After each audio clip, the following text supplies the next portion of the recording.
Who is your customer? Is your customer Medicare? Is your customer the hospital? How does that process work? Twofold question, but I'll start with the customer aspect of things. So, number one, when we go and we want to go into the sales aspect of things, the first question that we anticipate, and again, we haven't officially sold this yet because it has to wait for the FDA clearance, but we've already marketed this and gone. But the number one question is, how much do we get reimbursed? What does that mean? That means when, just like you were saying, everything has a bill, has a CPT code.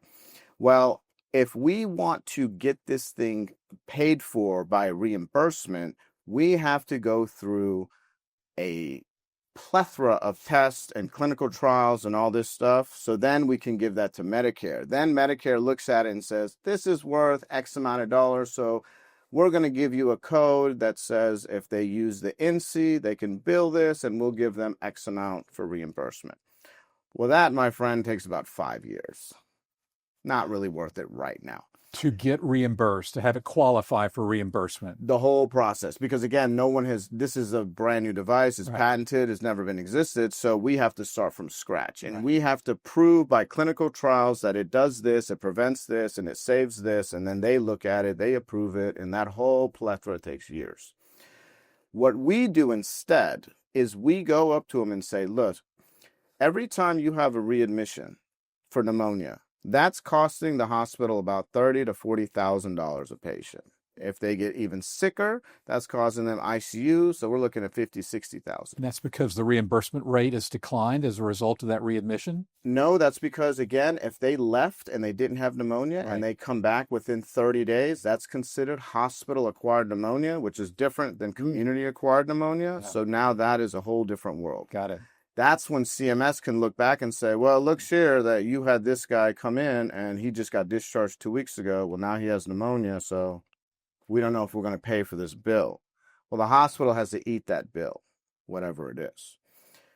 So our second, rather than reimbursement, is we will save you by preventing your hospital-acquired pneumonia readmissions, and we will show you that decreasing them will save you significantly more than you getting reimbursed $50, $60, $100 for just using this device. Because now we are able to track, this is the first time that you are able to track this incentive spirometer usage and exactly be able to identify the high-risk patients.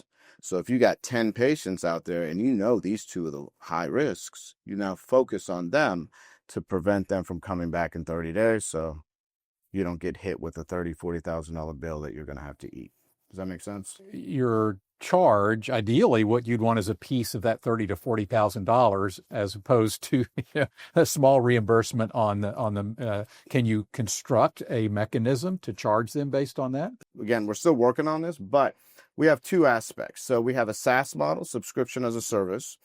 This way, because all of our devices are ready for Wi-Fi. They're ready for data collection. They're ready for analytics.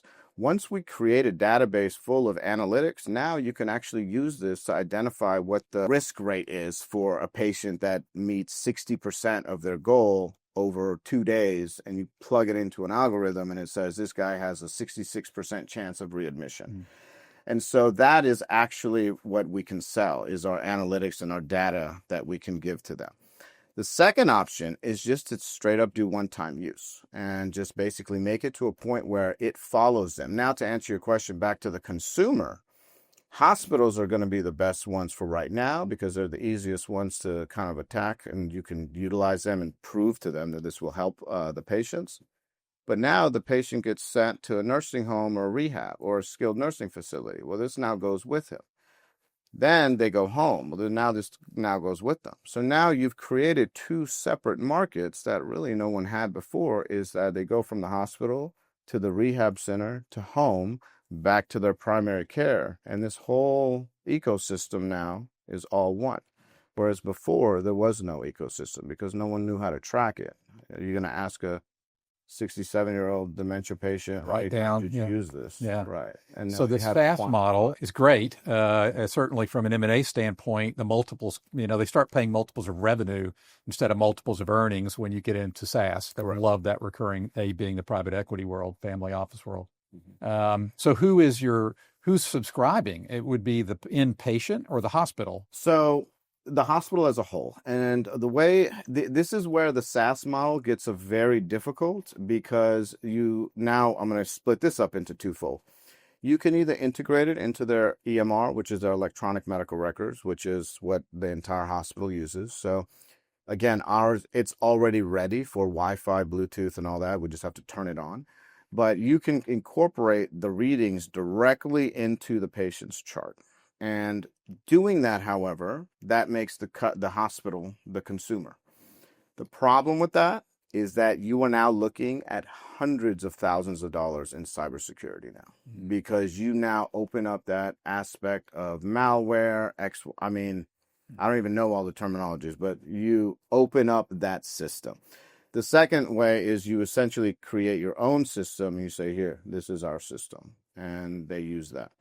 But ideally, incorporating into the EMR is the best route. The hospital pays for it, they get this, but the amount of expenditure is way higher than just having a normal database.